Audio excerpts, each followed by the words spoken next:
We have 8 billion people on the planet. There's 1 billion of those that are happy to work but can't. There are no jobs for them.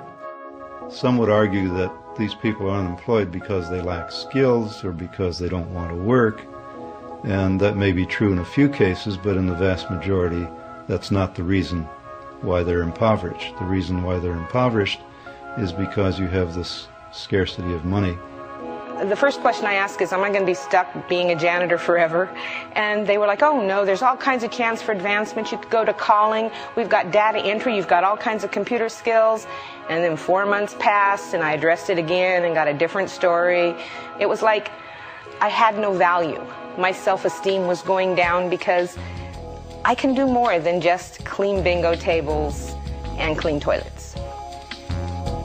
If you have an economy which is generating only a limited number of good jobs, are you surprised that parents feel it's really important to teach their kids how to compete on every level? They want their kids to get those jobs. You know, another kind of response would be to get together and say, hey, wait a second, there's a problem with the structure here. But, you know, we have a very individualistic response to the problem. At the time of the Civil War in the United States, which is a very interesting turning point, midway in the Industrial Revolution, industrial rebuilding of the United States, slavery in the South was obviously condemned, but the counter-argument was something they called wage slavery. And what did that mean? It meant that you had no protection. You could be fired at will without a job. You could be thrown out on the street, and you were a wage slave was the term. 13th Amendment, which says you cannot treat a human being as a commodity for buying and selling. And the new economics is you can no longer buy or sell labor, but you can rent it. So the wage is you're renting somebody. The word job was invented in the industrial age in England. It didn't exist before. And it describes a pile of things that one does for money. Work is a very, very old concept. And work is something you do because you're passionate about, or because you're good at it, or because that's what you love doing. A job is specifically something you do for pay. Pay in national money, to be precise. Tell me, why are you interested in this job? I need a steady job, Mr. Wiley, with a chance to go places. People like Woodrow Wilson and Abraham Lincoln said that if America became that sort of society, the society in which everyone became, the vast majority became wage laborers or wage slavery as they used to call it, we would lose the freedoms that made America great. If you, say, were in such conditions of duress, you know, that you just couldn't survive except by being a slave, you might sign a contract that says, okay, I'll be your slave. That's by your own free will. I mean, are we going to take that seriously? I mean, you know, under some pathological assumptions, I suppose. We live in an economy which takes 80% of each new generation and educates that 80% to obey orders and to endure boredom, and stifles their creativity and stifles their capacities and curtails them. They are systematically crushed by a system which does what? Which fills slots. And 80% of the slots need people who just do rote, tedious, repetitive labor, at least at work, and therefore are acclimated to doing that. Most of my jobs I've never really liked. I've never said, this is great, I can't believe I'm getting paid to do this. Yeah, there was a job I really, really despised, but the money was really good.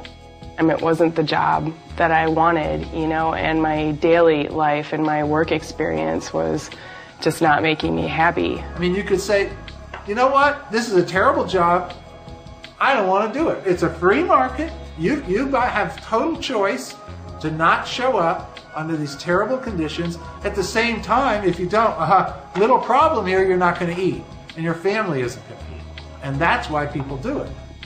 Yeah, I really hated that job.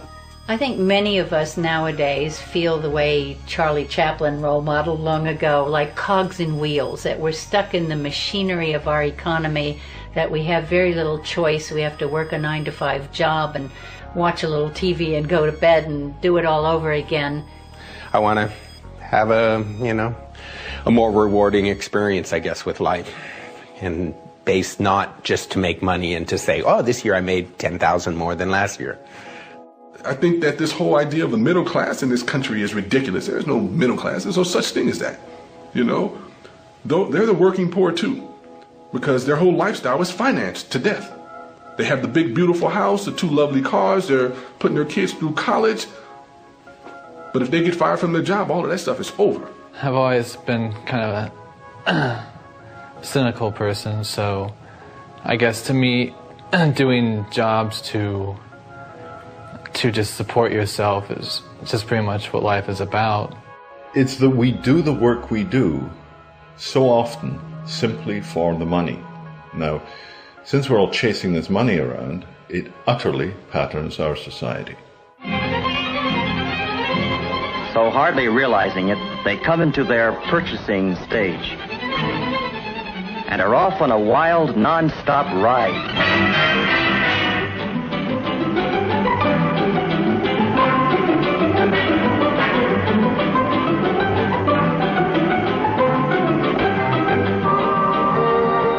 It's a happy-go-spending world, reflected in the windows of the suburban shopping centers where they go to buy. I claim there's enough work in the world for everybody, forever. But if you start to have to pay for it with a national money that's scarce, that's making it work into a job, that is going to be another question. Because someone has to borrow that money in order to pay you. As we get rid of more and more and more jobs, we may have to get to a point where we redefine the meaning of work. And you're going to have to find other ways for people to support themselves. Work, there's an infinity of things we can do. We can make every city, every garden, every house a paradise. There's an infinity amount of things to be done to reach there. Don't expect to be paid for it in national money. Don't get that idea. So we have to find another way, what people can do in a post-industrial age. Dans le fameux rapport sur la construction des situations, j'abrège le titre, hein, mais on trouve déjà une réflexion sur le spectacle et le spectaculaire. C'est un grand malentendu chez Debord, enfin chez Debord, à l'endroit de Debord, parce que Debord a dit clairement les choses, il suffit de le lire. Mais c'est pas simple, Debord. La télévision a laissé croire que la société du spectacle, c'était la société que la télévision produisait. Pas du tout. Le spectacle chez Guy Debord est un concept beaucoup plus simple et plus complexe en même temps.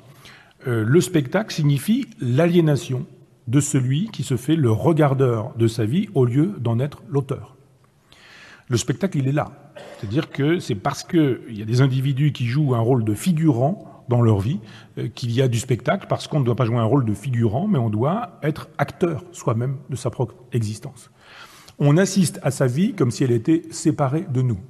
Le spectacle, c'est ça. La société du spectacle est la société dans laquelle des individus sont séparés d'eux-mêmes, vivent une vie mutilée, sont dans une logique d'aliénation, sont les spectateurs de leur propre existence quand ils devraient être les acteurs de leur vie. Vous voyez que c'est simple, mais que ça suppose des ramifications extrêmement importantes. Nous pourrions quand même faire monter le niveau et nous apercevoir que, bon, ok, on s'est fait gruger pendant 200 ans et ça a donné le capitalisme, c'est-à-dire le pouvoir des marchands. Et ce sont les marchands qui sont les plus riches, qui gagnent les élections, et ayant gagné les élections, donc c'est d'abord eux qui ont mis en place la procédure de l'élection, c'est eux qui étaient les constituants. Hein. Les constituants de 89, c'était des marchands, c'était cette classe montante qui voulait prendre le pouvoir au clergé et à la noblesse, pour devenir les maîtres.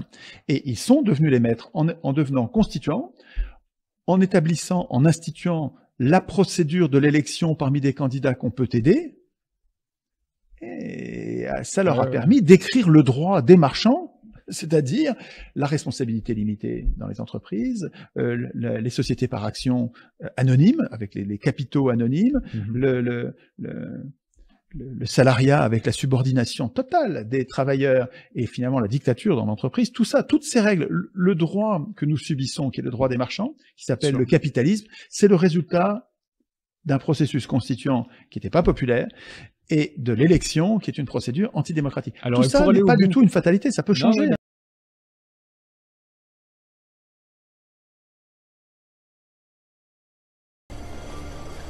En France, en Allemagne, pareil, le pourcentage de salariés engagés, c'est-à-dire ceux qui se lèvent le matin avec un sourire, c'est 11%.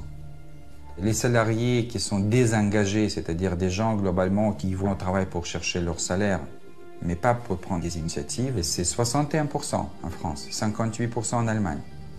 Et la troisième catégorie, ce sont des salariés qu'on appelle activement désengagés, tellement malheureux au travail qu'ils viennent chaque jour pour démontrer leur malheur. Donc globalement, c'est des gens qui viennent saboter ou détruire.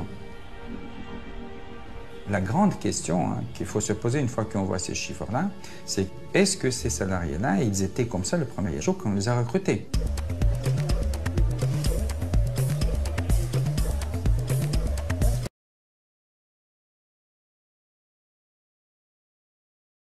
You'll talk to people, say, I'm an anthropologist, what do you do? And they're like, oh, nothing really, you don't really do. And you'll try to change the subject, and if you pin them down, they'll say, well, to be perfectly honest, I have this job in an office where they gave me some fancy title, but I work maybe 2 hours a week answering emails, and otherwise I'm just on Facebook all day, you know. Don't tell my boss, you know. And so you're constantly meeting people who, you know, say, well, they pay me a lot, but like I don't actually really do anything, you know, or a computer could do my job, or I just pretend to work. Or if you keep the job balance, you know, more or less what it was in the 30s, well, we should have, you know, less than half the work. And in fact, if anything, we have more hours being worked nowadays. So what happened? And you know, the conventional narrative is, well, it's the rise of the service economy. You know, we're all selling each other fancy sushi and, you know, washing each other's dogs or whatnot. And you know, and actually, this is extremely deceptive. If you look at accurate breakdowns of what happened, most of what they call service jobs are not service jobs. If you look at real, you know, service jobs like cutting hair or things like that, they've remained pretty much constant at 20% throughout the 20th and into the 21st century. What's actually changed is administrative, clerical, supervisory jobs, information jobs. Basically those guys sitting around in offices which you don't know what they're doing. So one thing both the left and the right will always agree on, more jobs is good. You don't see people waving signs saying more jobs, you know, that, well, you see people waving signs saying more jobs. You don't see people waving signs saying more jobs that actually do something. You know, the demand is for jobs. And somehow then we have a situation where, much in the same way as state socialist economies like Russia and China used to produce sort of phony proletarian jobs to keep everyone employed, we're creating phony white-collar jobs to keep everyone employed. YouGov actually did a survey, and they asked people, do you think your job makes any difference, any meaningful contribution? They, you know, if it were to vanish, would anybody notice?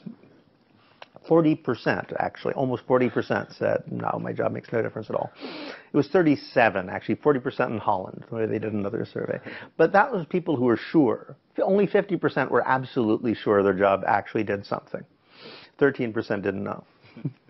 Okay, and so you said that if we suppress all these bullshit jobs, and perhaps if we also suppress bureaucracy, we could achieve something like 15-hour yeah, that was week? what Keynes said we should have by 2025. I think so. Yeah. I mean, because remember, there's 40% of people say that their jobs are doing nothing. That's, you know, so that wouldn't reduce it to quite that extent. But then you have to talk about second-order bullshit jobs, right? Because like here you have an office where people are doing, you know, some completely stupid marketing thing, or they're reformatting documents from some French to German form for a tax dodge for a corporate, you know, this is some bullshit thing. Okay, so you have a bullshit corporation. But somebody's got to be the janitor, you know. Somebody's got to actually like do pest control for that building. Somebody's got to do security. So those are real jobs. They're doing real work, but they don't know they're doing it in support of bullshit. So, you know, if you get rid of that, well, you know, yeah, I think we could easily eliminate half the work.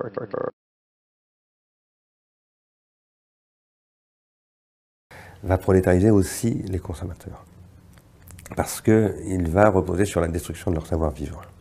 Pour moi, prolétariser veut dire détruire les savoirs. Et il y a 3 grands types de savoirs qui peuvent être détruits par la prolétarisation. Les savoir-faire, donc ça c'est les ouvriers, les techniciens, les travailleurs en général. Les savoir-vivre sont les citoyens, les consommateurs, etc. Et les savoirs formels. Lorsque Greenspan, par exemple, dit en fait tout ça c'est pas de ma faute parce que tout m'a échappé et tout est dans les machines, ce qu'il dit en réalité devant le Congrès, en plaidant qu'il ne pouvait pas faire autrement que la calamité qui s'est concrétisée en 2008, il dit j'ai plus de savoir économique, tout est automatisé. Mais en fait, il se déclare prolétaire. Alors ça, ce n'est plus du travail, c'est de l'emploi. En fait, on ne travaille plus depuis très longtemps dans notre société. Il y a des gens qui travaillent encore, des artistes, des médecins qui font encore bien leur métier, ça existe. Il n'y en a pas beaucoup, mais il y en a. Il y a quelques universitaires qui travaillent encore un petit peu. Mais essentiellement, il y a des employés. Et les employés ne travaillent pas. Les employés, travailler, ça veut dire s'individuer. Ça veut dire inventer, ça veut dire créer, ça veut dire penser, transformer le monde. Le travail, on appelait ça autrefois l'ouvrage. D'où vient le mot ouvrage? Ça vient du verbe ouvrir. C'est-à-dire qu'un travailleur, c'est quelqu'un qui ouvre un monde. Ça peut être un tout petit monde, le monde d'un petit jardin derrière un pavillon, mais qui constitue un espace singularisé par quelqu'un qui produit ce que dans un langage scientifique on appellerait de la négantropie, c'est-à-dire de la diversification. Le travail, c'est ça. Le vrai travail est négantropique. Aujourd'hui, l'emploi est absolument anthropique. Depuis, moi je m'intéresse beaucoup à la question du travail, depuis que en fait, j'ai été confronté à la responsabilité d'organiser le travail. J'ai été directeur général de l'INA pendant quelques temps, puis le DIRCAM. Et donc mon travail, en tant que, entre guillemets, manager, ce que je n'ai jamais été.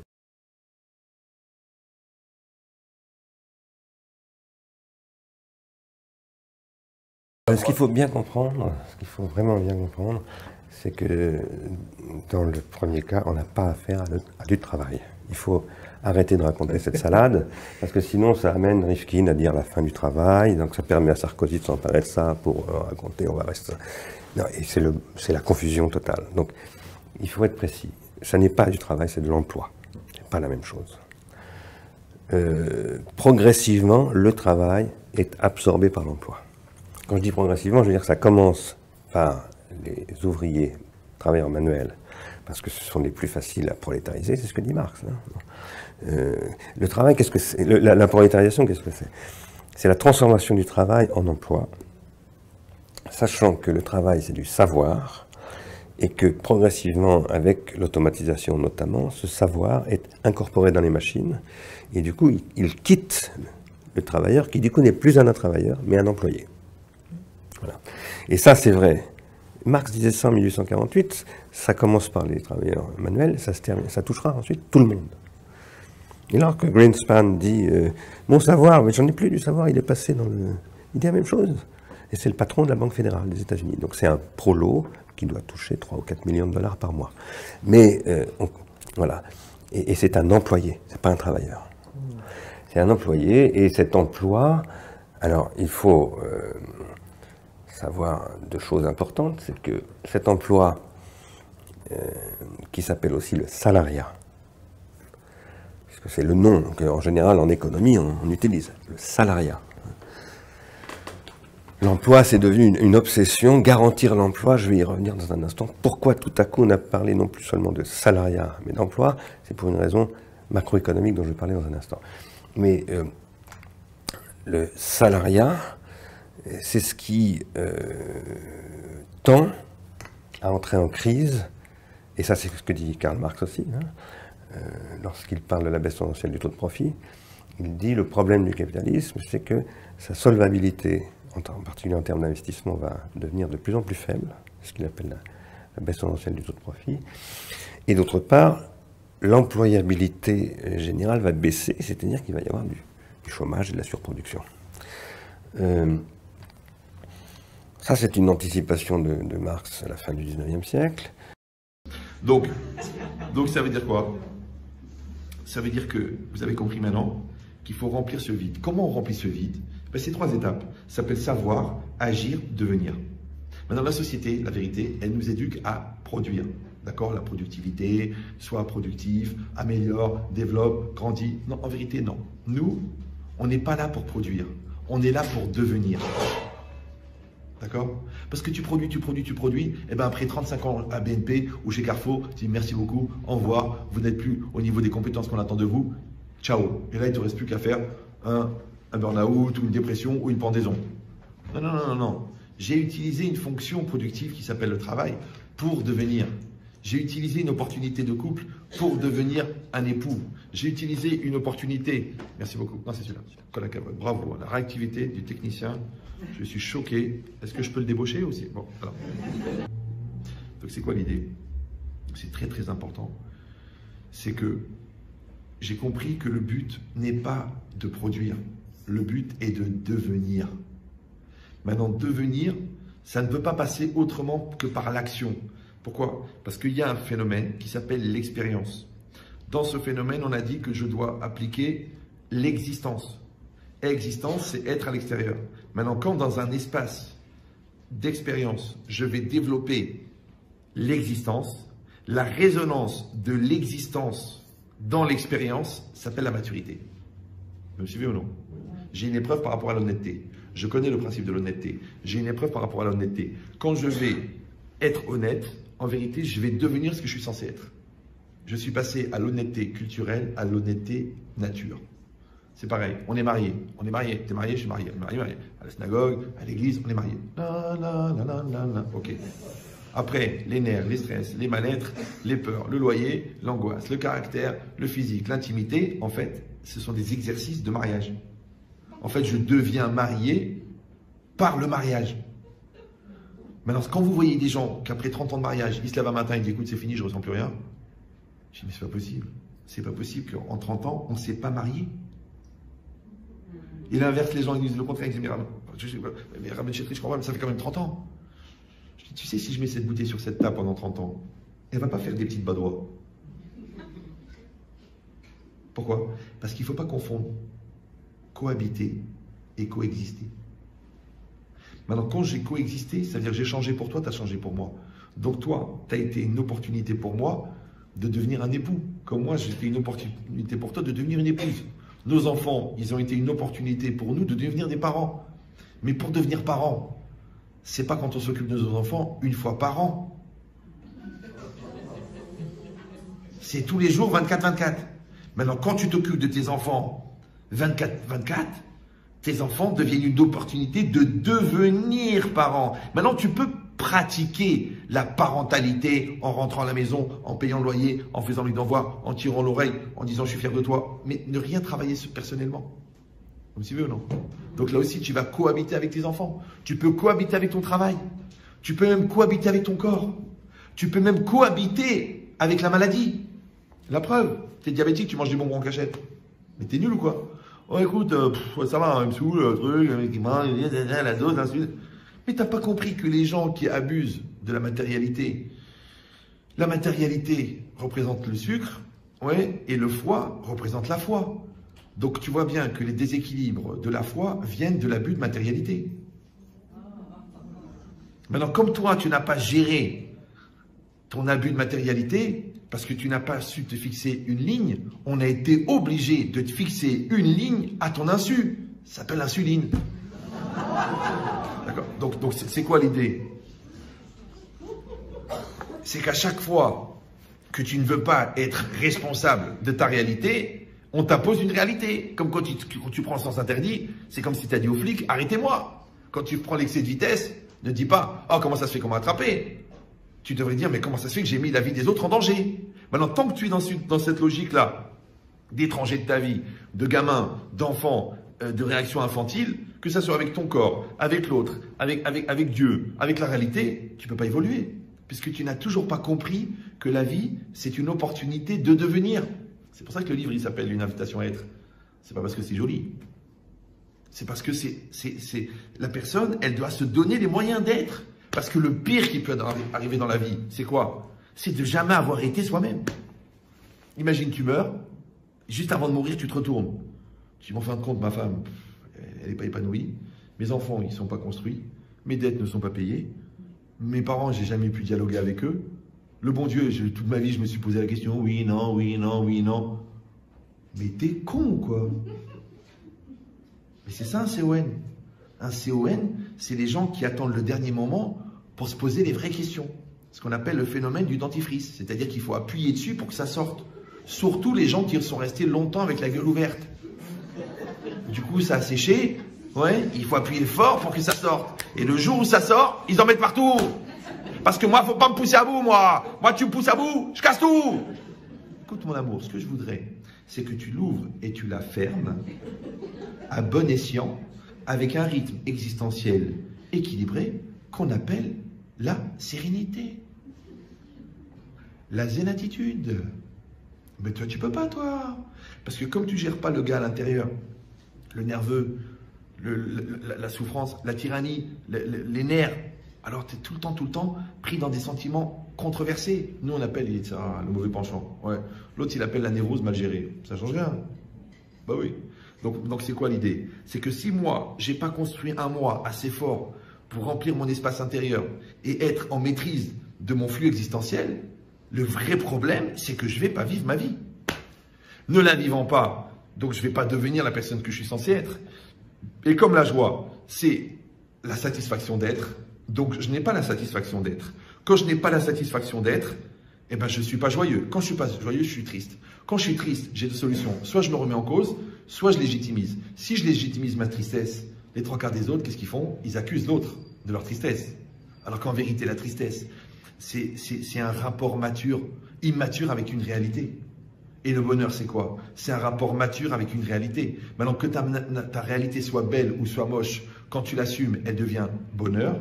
Et ta réalité, qu'elle soit belle ou moche, quand tu l'assumes pas, elle devient tristesse.